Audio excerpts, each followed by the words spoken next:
Hey everyone, it's John Corella, one of the co-creators and executive producer of Dance Moms. Well, I am here with, I feel, my cousin, my sister, my former roommate, and we were just jabbing and we realized, wait, we're supposed to be doing a podcast here. And but I love her so much. Anymore. And I'm here with the talented, the funny, the fierce, the beautiful. You look very beautiful today. Thank Alisan you. Porter. Hi, John. Hi. I This can't. is so well, fun. I can't believe you're doing this, but I can't believe you're doing this so soon in this season, and I appreciate you doing that. And I'm I wanted so to start. excited. I start off with these 4 questions to kind of get us in it already. So the 4 questions are: how are you feeling? What color is it? Where do you feel it? And what is it saying? So I'm going to start. Oh my gosh. Okay. How am I feeling is, I just got really excited seeing you. Kind of giddy, I guess, like a little girly, because I forgot how fun it was to just chit chat with you. So I'm feeling a little girly. It's hot pink. I feel it in my heart and my throat. And it's saying, let's have a kiki. Let's have a kiki. I love a kiki. Okay. I am feeling the same. I feel really excited to talk to you. I feel like we have so much to cover. Yes. Usually it's like very bright green, but today I would say it has a touch of like the blue. Where am I feeling it? Is that the next one? Mm-hmm. I'm feeling it like in my head. My head feels like very like light and floaty. And it's kind of goes great with all the art like spouting out of your brain, believe it or not, in that at all the times. Yeah. And what's the last one? I think you might have answered them. What is it saying? Oh, it's saying right place, right time. Snap, snap, snap, snap, snap, snap, snap. Clap, clap, clap, clap, clap. So all of you know her, listeners, I'm sure, from Winning the Voice, from Curly Sue, from those hardcore gays know you from Golden Girls. Yes. Yes, they do. Yeah. I mean, that's like hardcore. If you know Alisan Porter from Golden Girls, you are definitely a fan and most likely gay. Which is great. I mean, yeah. But I know Alisan from, and I know her. I always forget about The Voice and all that stuff because I've known you since before that. And obviously that's amazing that you did that. But I know her from dancing, from being part of this legacy of Charlotte Klein and her mother. And I always say this, and I really mean this, and now I'm feeling sentimental, is Alisan is, and I tell this, people don't know, they'll be like, that's random. But Alisan Porter, there's 2 people in my life that are the most talented people I've ever met. Oh my God. Alisan Porter is one of them. And the other is Eddie Seiss Barnell. He's not even in the business anymore. But wow, because Alisan is the definition of a triple threat. And that's why I want to bring her on here too, is because, and maybe they do, but do people know about your dance background? I mean, I think a lot of people know about it just because I was, like in a chorus line. Like if people have followed my career, then they know that I've done Broadway and I was in Footloose and Chorus Line, which are like such heavy dance shows. But I don't think they know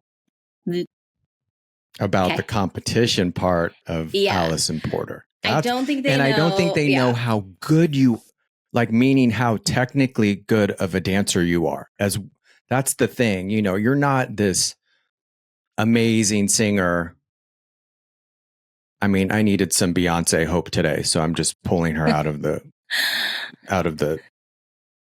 universe. But this amazing vocalist like Beyonce, which you are, And no offense, Beyonce, but you could Different. not go to DMA and get first runner up in Teen Miss Dance of America, but Alisan Porter did. So that's what I mean. Yes. God damn it. Yeah, I did. Yeah. I mean, I grew up, in the business from like 3 to 10. And so it was hard for me to like go like be dancing around that time. But as soon as I kind of transitioned out of acting full time, I went right into like ballet. Like I was obsessed with ballet. So like from 9 on, dancing was what I practiced the most. I never really went to vocal lessons. Acting was kind of just like a thing that happened, and it was just part of my personality, I think. Mm-hmm. But dance was like that thing that was in my family. And I had always been kind of immersed in the studio, but because I was working so much, I wasn't in classes as much as some other kid who wasn't doing movies or whatever. So when I turned 9, we found this ballet school. It was like a Kirov ballet school in Culver City. And I got like immersed in this ballet world. And I just from there on started training in dance. And then it was like competition. I danced with my grandmother's studio. I danced at a studio in Connecticut. It was like heavy competition. I met you before I really had started dancing. Right at the beginning of my dance journey, I met you in New Orleans when you won Mr. Dance. You were the first Mr. Dance of America that I ever saw win at DMA. Wow. And that makes me feel nervous now. And I already won. The fact that you were there and watching, and that was a very meaningful time. And I definitely it was amazing. I was in the moment. And who was your Miss Dance? Was Leslie Wall. What was her name? Leslie Wall. And she did "I Will Always Love You," and she did her leg. And I was living for her for the rest of my life after that moment. And that's the thing where Alisan and I connect is I bet you, and we won't bore you all with this, but we know people's solos, their costumes, what they did. Did you love competition, dance competition? Do you love it? Like the aspect of it? I did. Loved. Loved every second of it. I remember the first Frank Hatchett hip hop combination that I learned. I remember the first Joe Lanteri lyrical combination from class that I learned. I made lifelong friends that I'm still super close to today. I mean, I loved it. And also like, my grandmother was there, and like my mother was choreographing, and so it was like a family event too. And the thing too that all of you, her mother, but her grandmother is definitely one of those legends in dance and dance studios, similar to Larkin, to all the big studios that are out there, Charlotte Klein. And I always, she was someone that I definitely, when I was a younger kid, you always knew if her kids were there, you better watch out. And I would hear about the legends, Nancy LeMettinger, and all these she had some people. Unbelievable Melissa May and Teresa Noyen. Yes. I mean, crazy. Tony Bogoris. Yes, Tony. Yeah.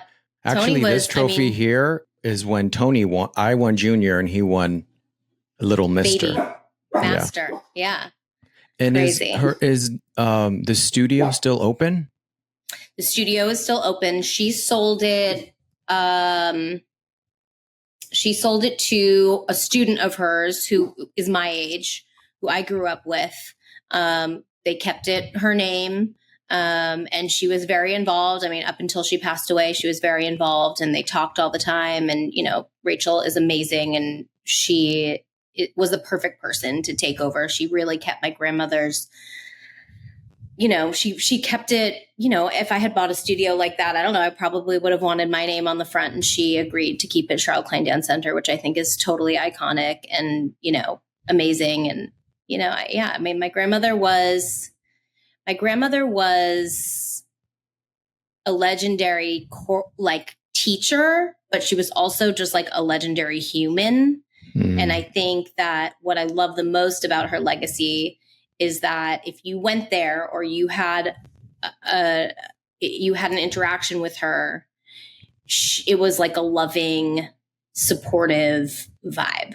Her vibe was always just like filled with encouragement, and she was always like on your team. What are some lessons that your grandmother taught you?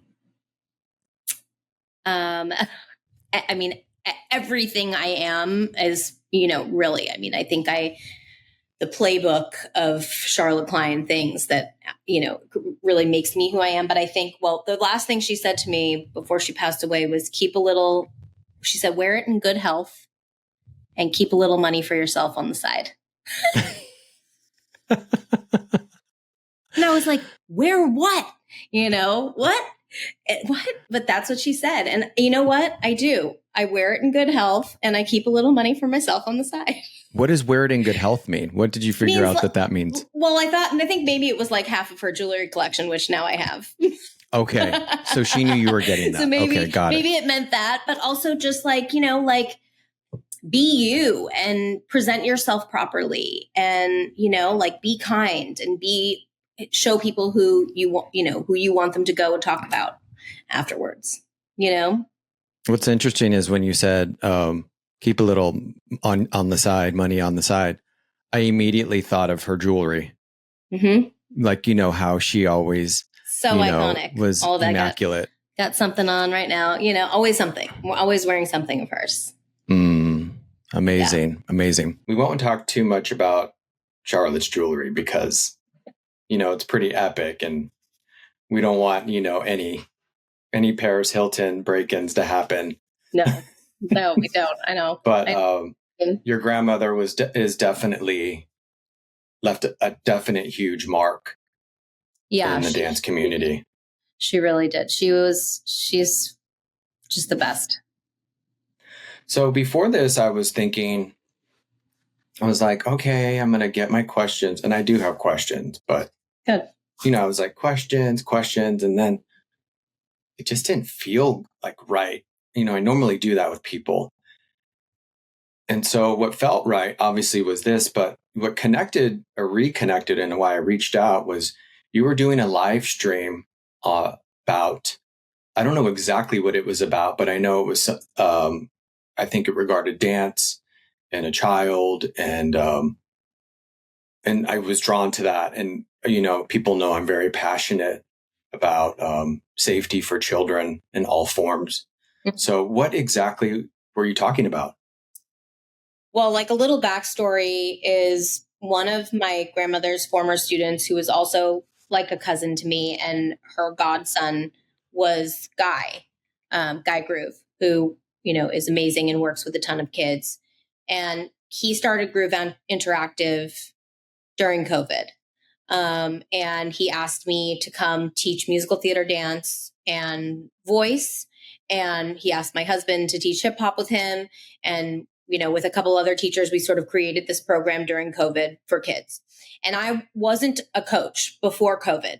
I wasn't working with other people before COVID. I was touring my music and doing my thing. And my grandmother passed away, and I sort of took on this new career, working with kids in the business. And then I started working with another friend as a manager and developing kids in music and producing them, writing for them and managing them and coaching them. And so that all started during COVID. So that's the backstory. And I have a few clients now who I have across the board for, acting and singing. And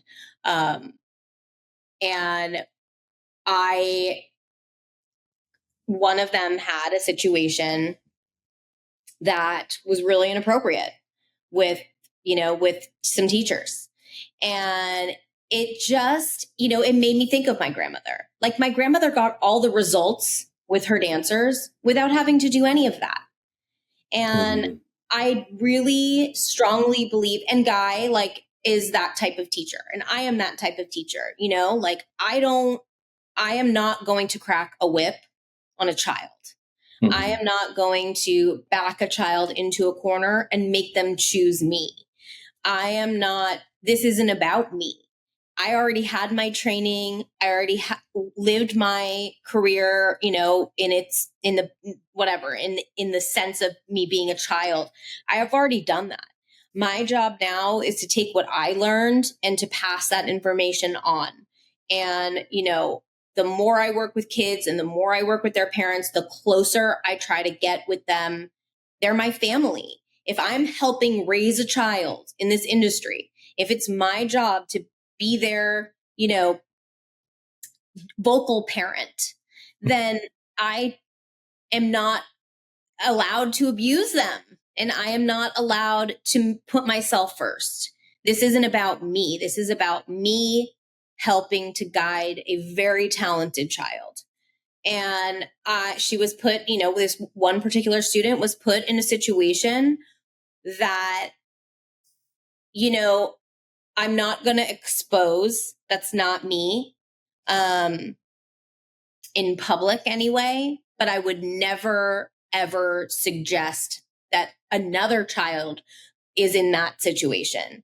And I just don't get it. Like it is really difficult for me to understand that type of coaching, teaching, manipulation. Yeah. Like because I watched somebody, my mother and my grandmother both love people into their best selves as dancers and as artists. Have you seen Simone Biles' new documentary? I haven't yet, no. It's really good, and it talks about this because her coach, Amy Borman, her original coach, was probably similar to your grandmother. Yeah. And gave her a voice and a lot of choice while she was training. And then there's a moment in it where I think she brought on, I don't know if it was a therapist or I think it was a therapist. Might have been a sports psychologist where you don't have to control. I don't know exactly, but you don't have to control, abuse, or manipulate your gymnast dancer to be successful.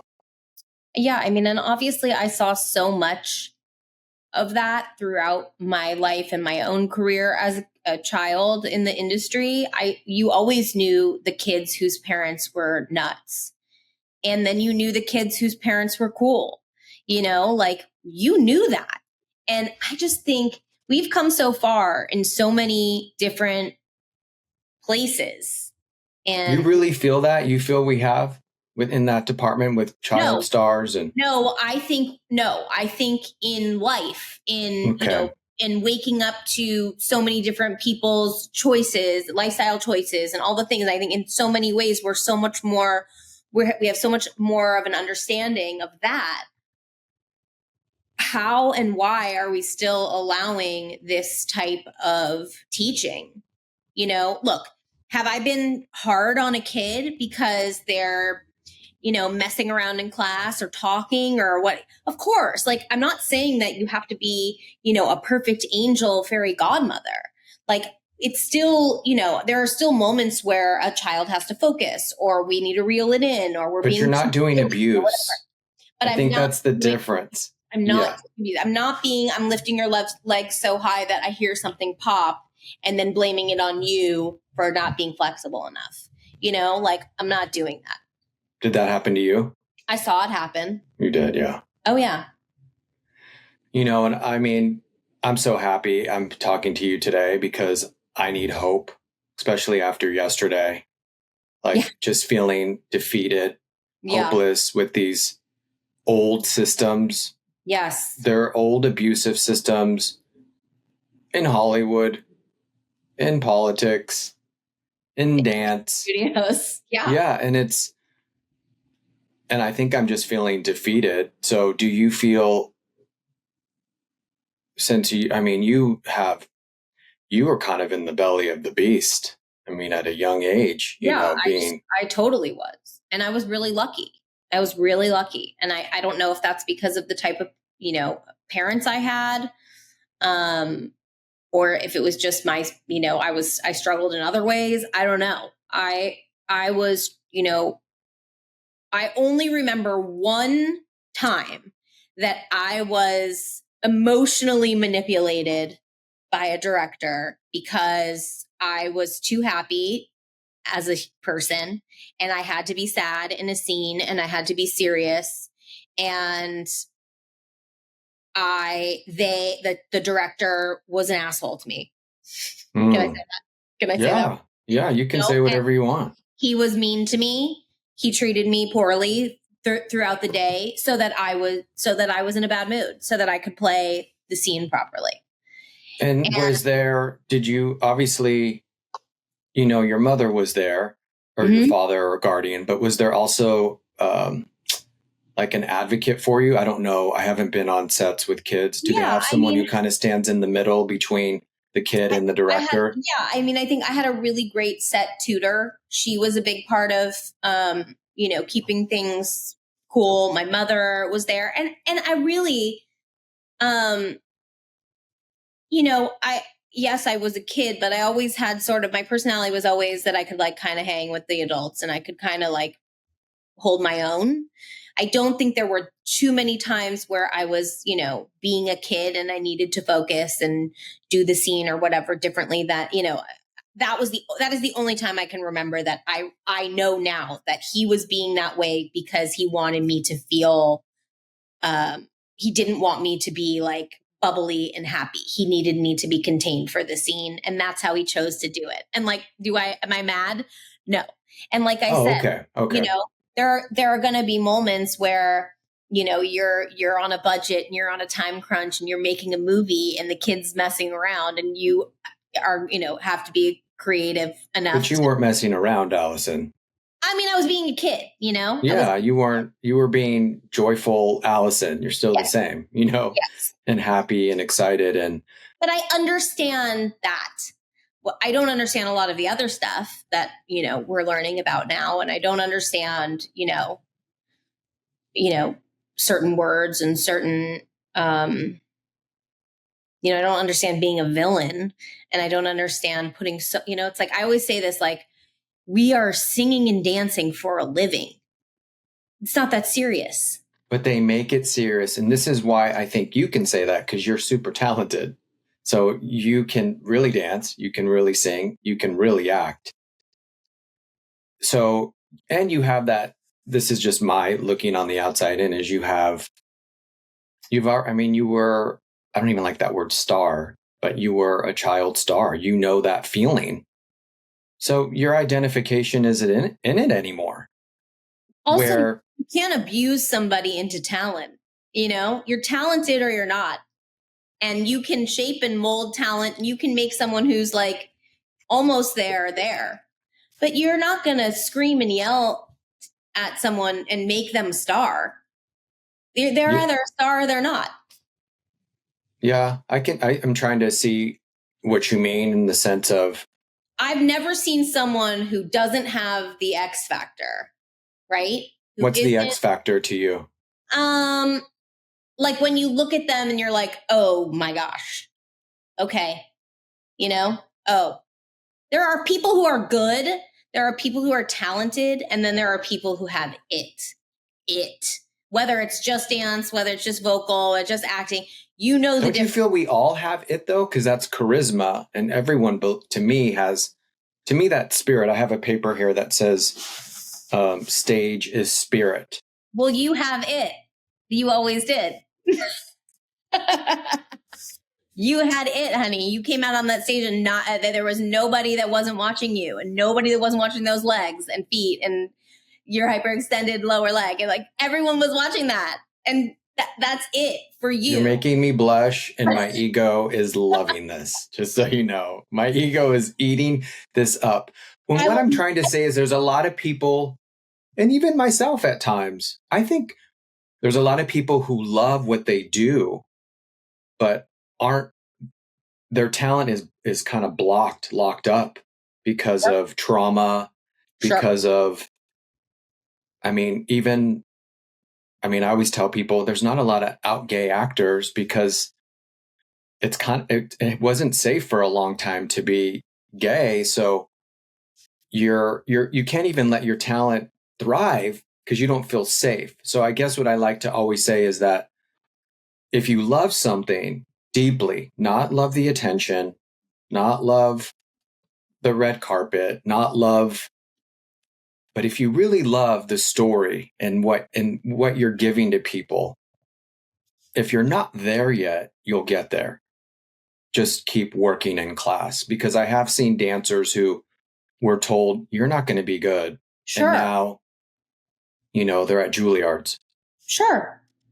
Yeah. So that's kind of just for those, because I think at times I was that, maybe not to you in dance, but I think I've heard that before in a teacher, with acting, and that you have to, like, oh, you're not carefree enough yet, and it's like, I don't feel safe. Like, a guy just told me a homophobic remark before I got on stage, and think it's interesting because I think you can, if we're talking about the trifecta, right? Singing, dancing, acting, I think you can have it in one or two of them, or you know what I mean? And not not the third one. I mean, I don't think I have it in acting. I think I have it with singing. And I think that I got good enough to fake it enough to have it with dance. Y'all don't listen to the lies. That's how fake news. Oh, fake news. You know why? I'm going to tell a story. Oh God. Oh no. When she was my roommate and she was going on all these auditions and getting callbacks, and I think she had like a, like, what's the is it a final callback? What do they call it when you go in for producers or directors? You had like a screen test or something? Yes. And it was I just said 19. It was 1999, maybe it might have been 2000. Nope, it sure wasn't. It was like 98, 99. Yeah. So she's telling me about this, and, and I know Allison is, I think maybe in her mind, if you were to judge, acting might be at the bottom, but she's still very good at acting. And so why I'm bringing this up is that, she left the script when she moved out. She left the script, and I looked back maybe like a year later after the movie had come out, and I was like, oh my God, this was the movie that Allison went to directors for, producers. It was American Beauty. Oh, that's right. I remember that. That's right. Which is like a really, Thora Birch got it. And that's right. And that wasn't the first time that Thora Birch beat me out for a role. What? Yeah. Oh, I remember you saying that. Yeah. So when you were growing up, this is kind of exciting. Who was in the waiting room with you for these roles? Thora Birch, you? Thora, Gabby Hoffman, like Andrew Keegan. God, I loved Andrew Keegan. So many people. Marla Sokoloff, Jodie Sweetin, they're still dear friends of mine. What about the girl? I can't believe I'm forgetting her name, but she was Wednesday. Christina Ricci. Yep. Yeah. I was up for Mermaids. I think I'm sure I auditioned for that. So, that's what I'm trying to say is that also the reason why Allison is talented is because she knows what she has to work at too. So she knows, like, I might not be Thora Birch, but I'm definitely in there. So I'm just giving you props to say I do believe you're a good actress. Thank you. I also always knew when I was going to get something. I have historically known where I will land with almost every job or competition that I knew I was winning Teen Miss Dance of New England. I was positive that I was not going to win Teen Miss Dance of America. I didn't think that I would be first runner up. That was actually really major for still. That was Michelle Mikolas, right? Michelle Mikolas. I mean, nobody beat Michelle Mikolas, and the whole lineup of that there were 44 girls in nationals. And those younger ones that are listening right now, DMA back then was the dance awards. It was it. So there was 44 and you were number... I was number like 40. Okay. My mother choreographed my solo. My Love Is Off to War. Oh, I thought you did Man of La Mancha. That was the year after. Oh, okay. But My Love Is Off to War was my solo. Michelle Miklas was my best friend. We had done years of nationals together. This was the first time I was competing like that as a title winner. And there were some crazy people in that year. Like everybody was very talented. What girls was Katie Hackett always in your group or no? I think Katie was a little bit younger than me. So I think the next year she won teen. I'm trying to think who else was. Maybe Asmarette. Was she in your group? Nope. Asmarette was a little older. Okay. So you were in the between them. Like, who else was in? There was like a bird girl. Oh, what was her name? She was from Regold. She was not Christina Day. Oh, okay. But she was incredible too. I mean, God, the amount of talent in those days. It's different now, right? It's like very different now, but comparable, I guess, because it was so long ago. But there were some just insane talent in those times. Do you teach dance? I stopped teaching dance after I had my last kid. And what's her name? Her name is Shiloh. Oh, I love seeing her. She's the cutest ever. So I had Shiloh at 40 and I danced until I was 8 months pregnant with her. And I have taken 2 ballet classes since she was born. I'm trying to convince my husband to go take ballet with me, but he just went on tour. So I have to wait now until he's back. Oh, who's he on tour with? He's on tour with Peso Pluma. Amazing Mexican artist. He's like takes contemporary and mixes it with traditional. He's so dope. Really. The artist is a male. Yeah. Okay. Yep. And there's a lot of dancers and it's, this is Justin's 18th tour and you taught Justin. So, you're part of his legacy. I know. You helped mold and shape him as a dancer. And, I did. He was always, him and Brant are around the same age. Yeah, they are. Yeah. So that, it's always exciting. And I was a kid, like looking back, I was, probably my early early 30s back then. So I teach differently now. That's for sure. I've learned a lot. It was great times though. And he really took it dance wise to the next level, but he's like a perfect example of someone who is like, he has it for dance in dance. Can he hold a tune? Yeah. Does he act when he dances? Yes. But his it factor is in dance. And he did Madonna's tour, correct? Yeah, he did Rebel Heart. He did Bieber. He did Britney. He did, Camila Cabello, everybody. And he's successfully toured and danced professionally since he left high school, basically. Did you, I feel I'm going to have to answer this for you because you'll probably say no, but you've always had it. I mean, how old were you when you won Star Search? 5. I've always had it, but I think my it centers mostly when I'm in front of a microphone. I have it with dance. I definitely have. I think my physicality was not perfect for dance, but it worked. You know what I'm saying? Like I didn't have everything the way I wish that I had it. You have legs and feet. I could turn, I could jump, and I could perform. I could make you feel. I think that's it. Okay. That's what I mean by it. If you can bring someone in and make them feel, I don't care if you're not the most technical, the most perfect, the most this, most that. If you can bring somebody into your world when you are performing in any capacity, that's it. And I think that's what I have above anything else, any of my other talents, whether it's singing, dancing, acting, whatever. When I'm doing those things, I include you. And that's why you're good at it. Because like we said earlier, you're not making about yourself. Right. And I think the reason why I learned that and the reason I can be of service to the audience is because that's what I was taught. Who taught you that?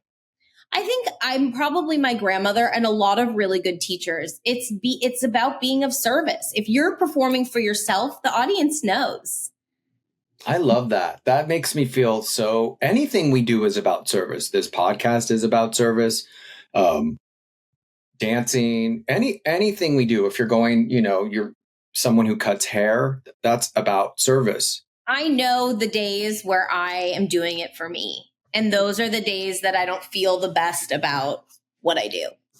That's what these questions were today. I was like, they got to be these perfect. And I was like, you know what? I'm going off of spirit and what I love about Alisan, and have this conversation, a meaningful one that people need. There's kids out there that are still being abused and they don't hear. And yes, this podcast is for adults 18 plus, but even us having this conversation is putting energy out there that's protecting them. And they need to know that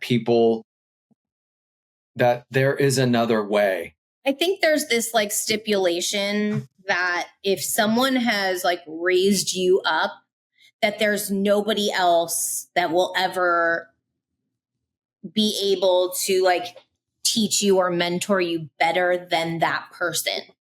And there's this fear that like, I have to stay at this studio because this is where I win. And this is where I get good. And this is where, and the best dancers that I've seen have left situations like that and moved on and learned from.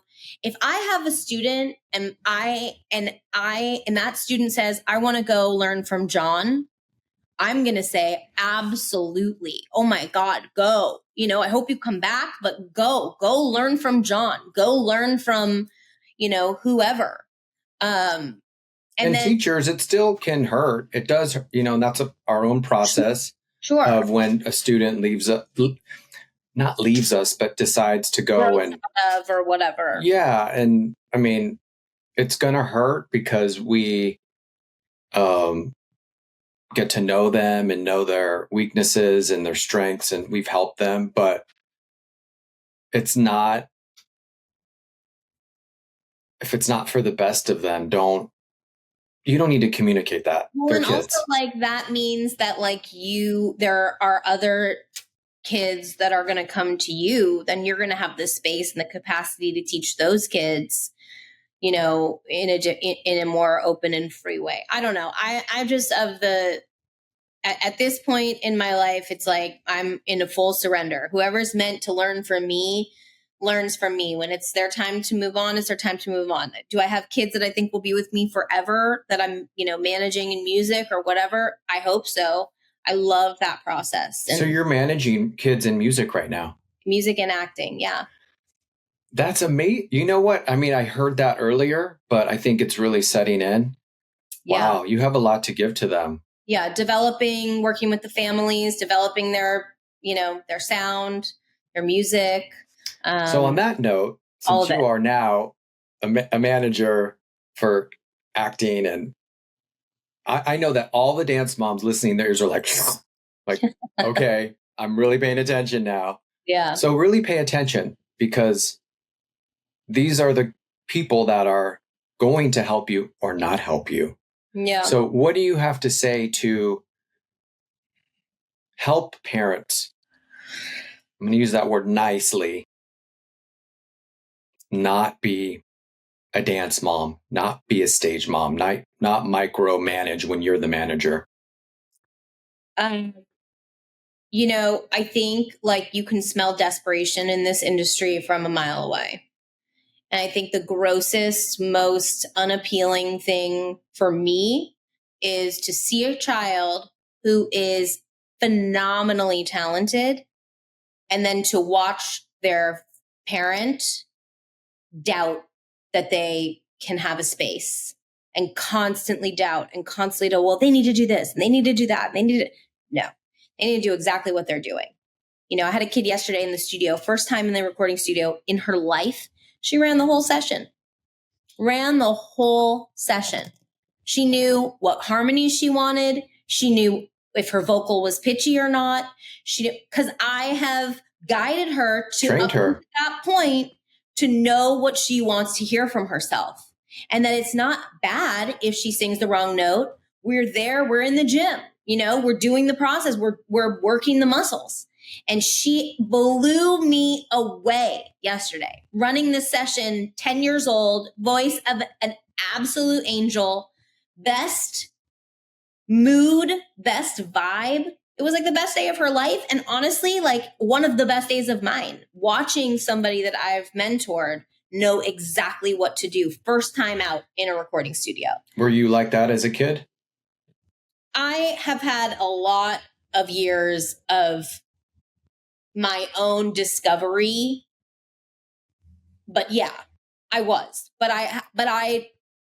what I am now and how I am now in the studio and how I am now with my art has taken a lot of time and self-discovery on my own. There are a lot of kids who need to figure it out for themselves too, that aren't going to necessarily listen to everything that I have to say. And I think that that's also a good thing, because then they're going to make their own mistakes and learn from them and be able to pass that on to the next person. I made all the mistakes. So I can say, let's not go down this road, because I'm going to tell you how it ends. And I think why you are good at what you do is, again, because you've already been there and done it. So you're not living through your client or I don't even want to use that word client, these children that are super talented. So you can step away and not live vicariously through them. Yeah. And their success is not really my success. My success, you know what I mean? Like, their success is their success. I'm not going to be ever the type of, if it weren't for me, they never would have. How do I know that? If it weren't for me, they probably would have gone to somebody else. What are some things that make you not honestly, so parents know? It sounds like you told us what does, or maybe the desperation. You said the desperation that can be, unfortunately, a reason not to work with your child. What would be some things that would want to make you work with somebody's child? I think that they're generally the kids that I have right now that I work with. I work with Kinley Cunningham, and she's, I have her for music and I have her for acting, and I've taught her musical theater dance during COVID, and I got really close with her and her mom, and I think it's like I want to have a deeper relationship with somebody than just, you have an audition at 2:00 and you need to look like this and you need to wear this. I have a personal, and this comes from Charlotte, I have a personal relationship with her parents, with her. She knows she can call me anytime if she's feeling some type of way. We dig through the trenches together. When we've almost gotten a job and we get a rejection, we work through those feelings, and we are allowed to have feelings about that. And then we are allowed to move on to the next great thing and great adventure that's in store. And we know that the right jobs will come for us, and the wrong jobs are, the rejection is God's protection, not the right jobs for us. And I think because of the way that I grew up in this industry, I'm able to give a little bit of a different take on that. It's not, oh, you wore the wrong thing, you were the wrong color, you did it.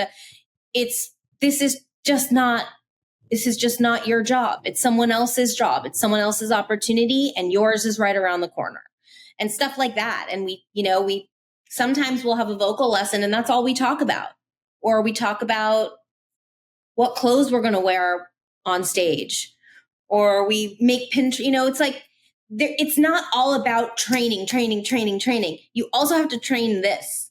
Mm-hmm. I think more so than anything, right? Like, you have to train your head and your heart in this industry to understand, what it's going to be. It's not always going to be, you got it. There's going to be a lot of, you didn't. Yeah. And that's what I think even talking's, because feelings are involved, emotion. And it's, and these are kids that are having to learn about. Oh, you didn't get it? Well, you have to work harder. No, you didn't get it because it wasn't your job. You are amazing. You are perfect. You have been kicking butt. That's the old way. That's that old way of yours is the new way, what we're talking about. But the old way of you got to work hard. You did something wrong. You're not enough. What are you going to do? And that is all your identity is put into. And we've talked about this on here. And I think it's good that you're saying it because you're someone who is managing as well and who grew up in that to say no. And I'm happy that you're doing that because it gives me hope for that part of the business, because there's still people in power that want to exploit little kids. Yeah. And there might always be. So we have to move differently. We can't believe that those people are the only people that are going to give us an opportunity. What do you have to say to the talented kids that don't have a parent that is a dance mom or a stage mom that is like, this is all on you, but they have it. How do they get a manager like you? How do they do it? That's like my kid. She's like, why don't you care about my career? I'm like, I don't know. It's hard. I can't, I'm not that. She's talented, but I'm like, I'm not going to press her. She's going to have to be the one to want it. And I think maybe she'll want it more because I don't press her. I guess I'm talking to little John, because if I was listening to this, I'd be like, how do I get in touch with Alisan? Like, how do I get a manager? How does a kid get a manager? DM me on Instagram. That's the new, remember that blue book back in the day that you had to like mail your headshots to? Yeah. No, now it's that. Okay. I think it's being with the right people too. I think there are the right people in the industry right now for kids. I think there are the right classes to be in, the Kelly Sweeneys, the Guy Grooves, those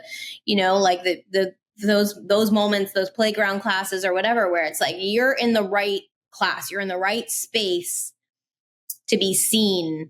Really the majority of the people who I work with, who I, have taken on or who I'm developing, have come through Guy's program.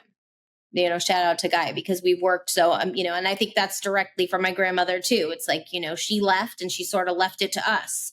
And we felt this pull towards continuing her teaching and continuing, developing young talent in the way that she would have.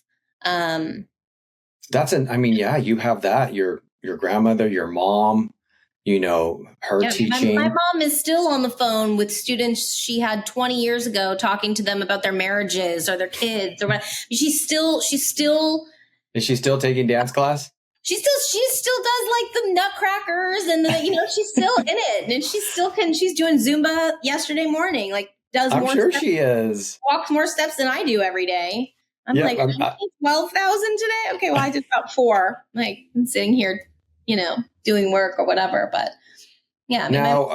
That's, what do you have to say to someone, this is the flip side of it, and you have experience with this, and maybe you'll share, who is talented and who doesn't want to do it anymore, who's a kid? Don't do it. The only way I got back to it was because I was able to take that break.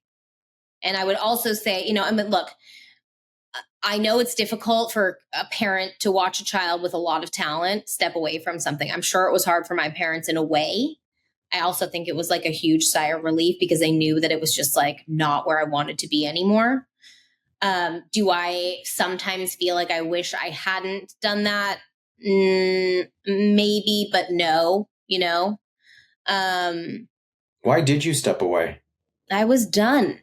I was just done. I was exhausted. I had worked for a decade, literally nonstop, 4 movies, every TV show, a guest starring role, commercials, Star Search, all of it. I think I just wanted to be a normal kid. And it took me a really long time to realize that I just wasn't a normal kid. I went to high school, I was the star of all the shows. I went to, it was like, I went to, then I decided to do competition. I won the competitions, this clearly was my lane. I wasn't a scholar. I was never going to college. I couldn't finish one test in high school. I was totally not cut out for scholastics. But I thrived in the the arts, and so I always stayed in that lane somehow. But I just feel like if I hadn't taken the step away, first of all, I knew always my whole life that I wanted to do music. I knew even when I was at the top of my game in acting that I wanted to be making music. That was always the goal. Do you feel it helped you? Because to me, you're very humble. You still have this power in you and you know what you're good at, but there's this humbleness. Do you feel it quitting helped keep you humble and grounded? Sure. Yeah. I mean, I probably would be dead if I hadn't quit, if we're being honest, Yeah. And that happens to a lot of those child stars. Yeah. And it happened to a lot of the kids that I was close to that kept going or kept trying after they were, exhausted, and over it, the Jonathan Brandises and the Brad Renfros and, that didn't get the help that I got when I was low or whatever, there was a lot of that. I know you don't. Why do those kids normally don't quit? Probably because they are not allowed. Yeah, they don't have a choice. They're the head of the household. There were a lot of those kids. No, you can't quit. How are we going to pay our bills? I mean, there were a lot of kids. I could name a list of kids who financially were responsible for their whole families and their parents. Was that legal back then? There were ways, and their families lived large. Is there still ways now to do that? Yeah. Oh, so people can get around that and still have the kid be the breadwinner. There's accounts, and your money is protected. I think parents can, if you're a parent of a minor who's making money, I think you can take out like 10 or 15%. There's a lot of momagers.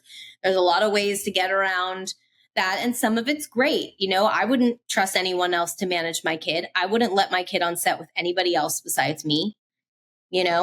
Was your mom your manager? She wasn't, but I had a great manager, an amazing manager. And she was like a mom, and she would have never let anything, she was very trustworthy and amazing. But again, I got really lucky. You did. You really did, because especially, yeah, I always felt that. I feel that about you too, especially now that you see over that hump in some where I'm not afraid to. It's the stakes are not that high for me. You know what I mean? That I would ever allow myself or my child or a child that I was managing or coaching or mentoring to be in a position where they were being taken advantage of. The stakes are not that high. We're singing and dancing. But when that money comes in, that's when those people get crazy. Sure. Yeah, that's why. To us, it's, this is what we love, dance competitions and dancing.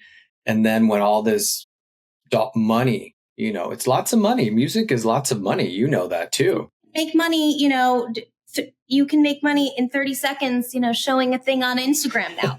We can make money doing a lot of things, and by the way, you're making half your money doing that stuff anyway. I don't know.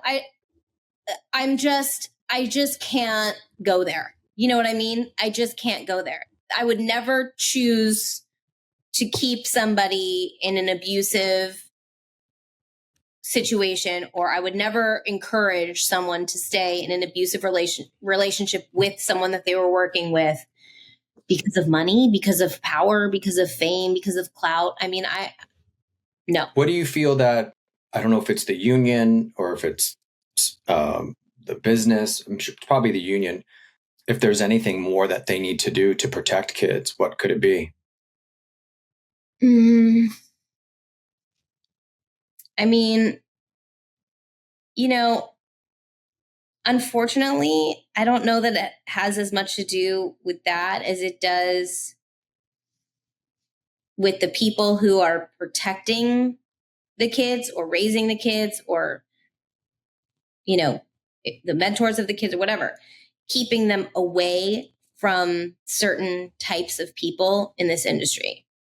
No matter how sparkly and glittery and great it looks on the outside, you know underneath that it's evil and it's ugly.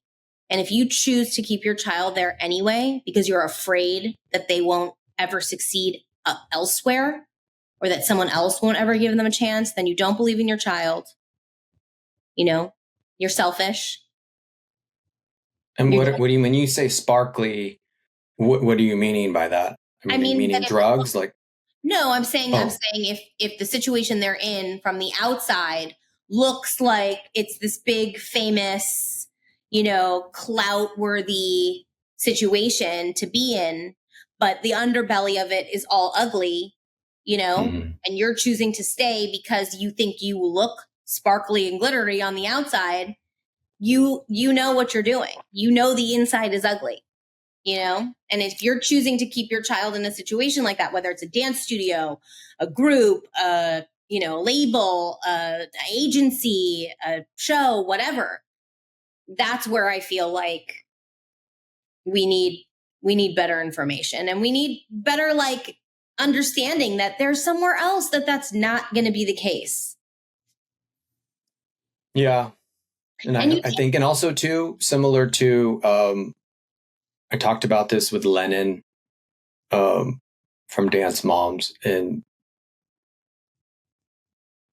I lost my train of thought, but it's about how you obviously know your why, which is good, which is keeping you motivated. But really, it comes about putting certain people in power, Right. That's really what it is, because what does that even mean? What does that even mean? It means executives. It means if I'm an executive of a movie and there's kids in it, I'm going to bring Alisan on because I know she's going to protect the kids, and I'm going to have the best. I want the movie to do well. Right. But if the kid is tired, you know what? You get to go home. You're an 8-year-old child. Yeah. And, we're going to do the best that we can, rather than look at them like these little money objects. Yeah. When they get to that level. So, we're talking about, we've been around those and still are those 1% that, I look at Brody, like he's there. He's going to be there. I already know it. So, just so we're talking about kids like that, or I'm talking about the Maddie Zieglers when I knew Maddie, who those are those ones where, because they're talented, they bring in people, want to see them, and they pay to see them. So that's the extra. When you flip it, that's when the change happens. When you start going, well, I'm going to look at the money and not the kid. So and on that note, this might be, maybe we are just talking to the 1% in this part, but I guess it could happen to anybody. Those transitioning from being really good at something and being, whether it's a star or being the best dancer, and then they're transitioning into young adulthood, motherhood. Any advice for them how to transition out of this that quote unquote glamorous life? Could be glamorous forever if you want. I don't know if motherhood is that glamorous. It's just, it can be, but most of the time it's not. I think as I've grown up and I put the tiaras away, and you know me, I'm still always going to have certain things laying around, the bags and such, but what matters in life most, is to love, to be loved, to wake up every day and have a purpose, to do the things in life that that truly make you happy. Does dancing on a stage truly make me happy? Yeah, it did. It does. But I also have a really cute little chicken coop in my backyard that I'm looking at, and that makes me really happy too. And winning The Voice made me really happy but singing to my baby makes me equally as happy, or hearing her sing to me, one of the songs that I've written or something like that, and seeing my husband dance on stage, knowing his whole career and, growing up watching him learn to dance and all of those things, that makes me really happy. But watching him, play a video game with my son and yell and be stupid and have, makes me equally as happy. So I think we put so much weight on these moments, these fleeting moments of the win. And my mom used to say 40 to 1, 40 to 1. If you book one job out of 40 auditions, you're successful. You're successful. So you got to find the time between those big wins to be winning. And I feel like when you're transitioning out of being always winning or always being seen or always being that cute little, thing that we're always watching, you're going to want a life of substance. And, you have to be able to support all the different facets of life and all the different levels of life and the roller coaster ride, like my new EP that I just put out is called The Ride. And it's really about that, it's all about that. It's all about the ups and downs and everything in between. That's what I was going to ask. So you're still recording music, still performing? Yeah, I just put out an EP. I wrote it. I produced it. I just played a big show in LA. I'm opening for the Gin Blossoms in October. Where are they at? I want to come. Playing like a little festival at the Sagebrush Cantina in Calabasas. It's like a mini festival in our area, and I want to come. I love watching you perform. Yeah, I do. And I do it now because I love it and because I feel very blessed to still have passion and still wake up in the morning with a song in my head and be able to write it down. And, I don't take that for granted at all anymore. Every moment I get to, show up for my talent, I believe that God, gave me. And I, it's not about the wins anymore. It's really just about digging in and experiencing it. Do you love performing, singing because you are feeling as though you're in service? I love performing and singing because, yes, because of that, because I love knowing that people are feeling. And I can healing people, probably healing people. Open channels and, from me to them and vice versa. And I also am a performer. So like, it feels really good and I don't do drugs anymore. So it's like, at least I need that endorphin and adrenaline release. And, I'm not aging out of singing. I'm not going to age out of singing or out of writing music or, I think that I've found a way to grow and age with it. And I love that. I love how I feel on stage now. I don't have nerves anymore. I have Did you have nerves in the past? Would you have nerves in the past? I'm not, like a bigger star because it's scary.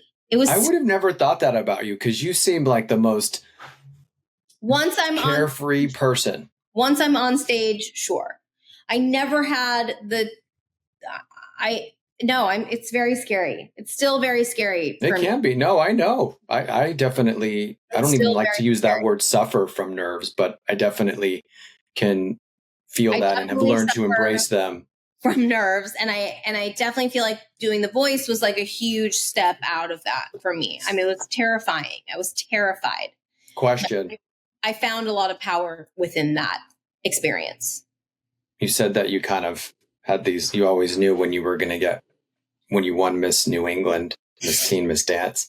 Did you have that feeling with the voice? Yeah, I did. That's the part. That's the hard part, everyone, is when we have it, we know when we're horrible, but we also know when we're really, really good. And that happened recently. I was at Tremaine I know I'm taking it from The Voice to Tremaine, but hey. Hey, it's about the same. I was at Tremaine and the girl that I teach was there. And I was sitting and it was a pretty big competition and she's a junior and there was a lot in it. And she did Roxy and she's talented. She works hard and 10 years old. And so I was sitting in the audience with her mom for awards.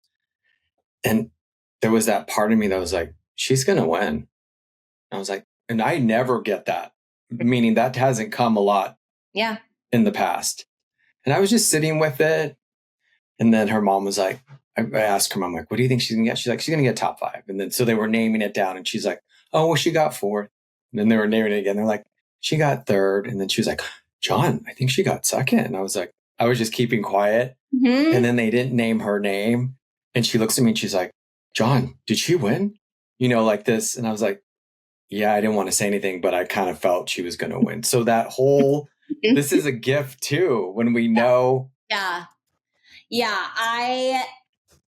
And it's not about ego. It wasn't like I'm the best. No. I didn't feel that at all. I felt that whatever you believe in, God or the universe, gave me this opportunity because I needed, first of all, in my life at that time, I needed that win.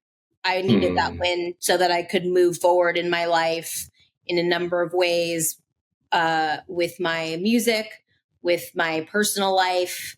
I had to go through whatever I had to go through to get to where I am now.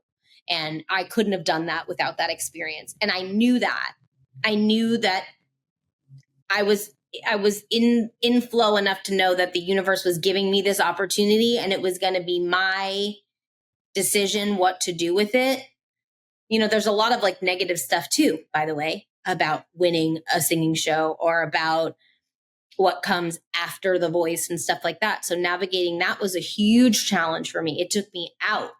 And it wasn't until I bounced back from that and really was able to like assess what that meant in my life, and then what it meant to reconnect with Justin and try love again, this time with an artist, another person in the industry who was always working and he has that drive that I don't know that I really had.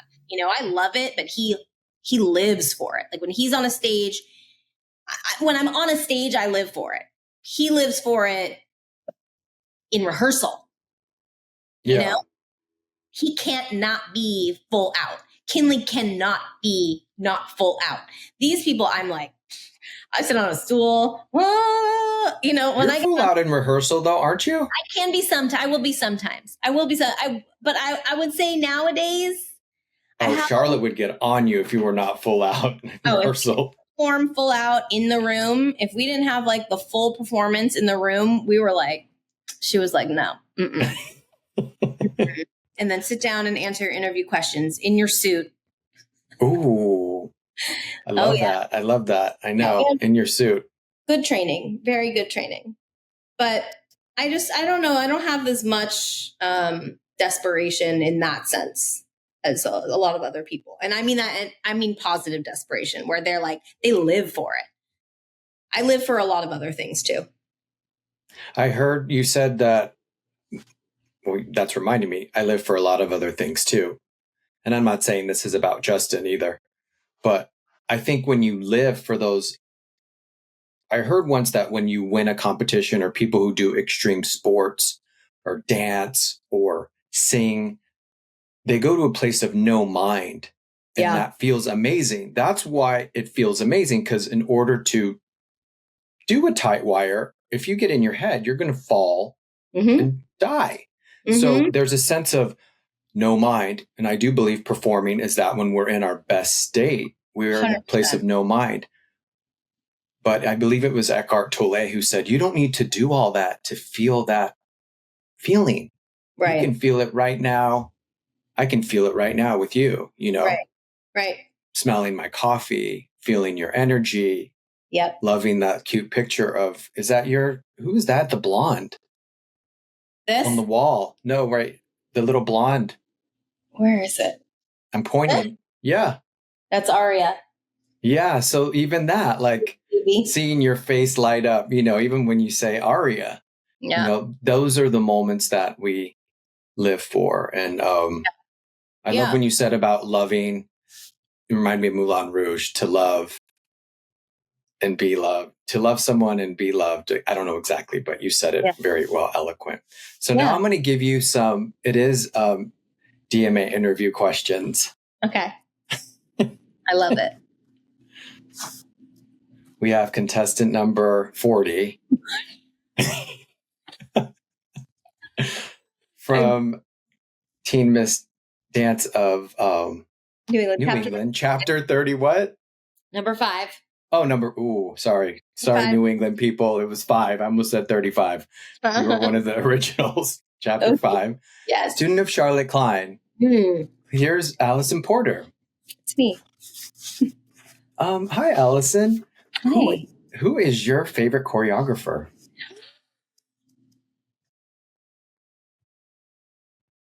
Oh my gosh.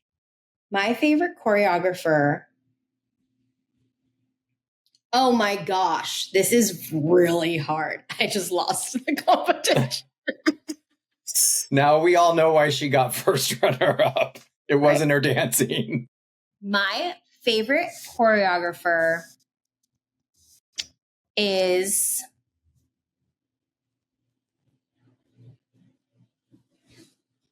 oh my gosh. Your mother? She's definitely one of them. Yeah, I actually thought you would say your mother. A woman can choreograph. I was thinking more on like the terms of.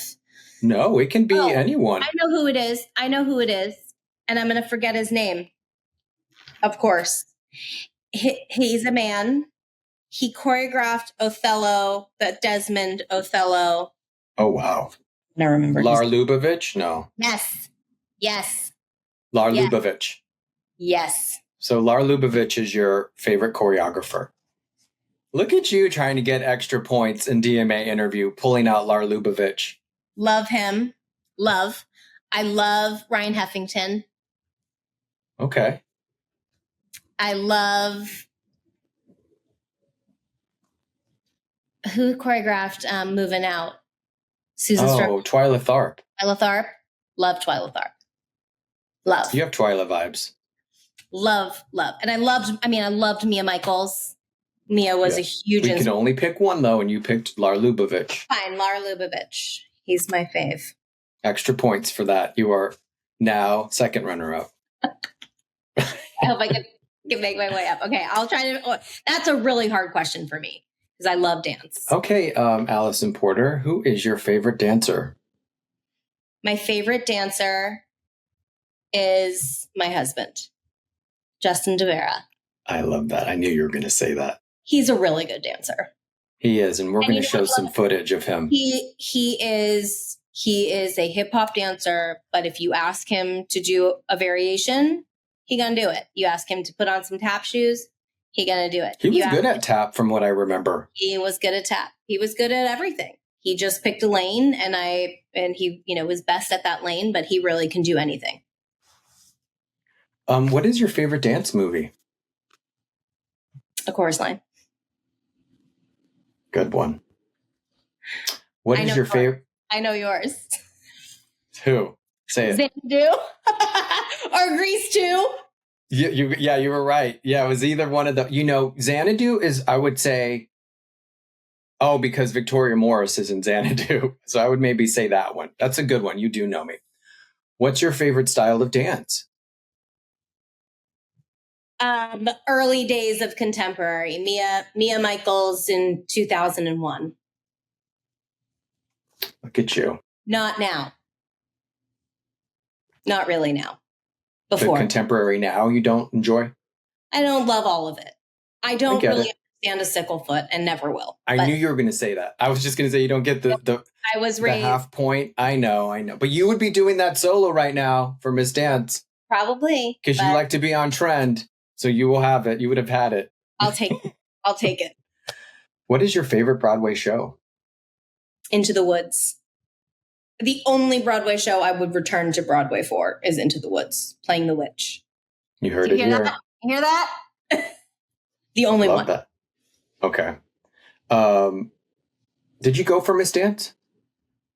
Of New England. I was 4th runner-up. So look at that. I won. I was first runner-up Team Miss Dance of America, and then I fell.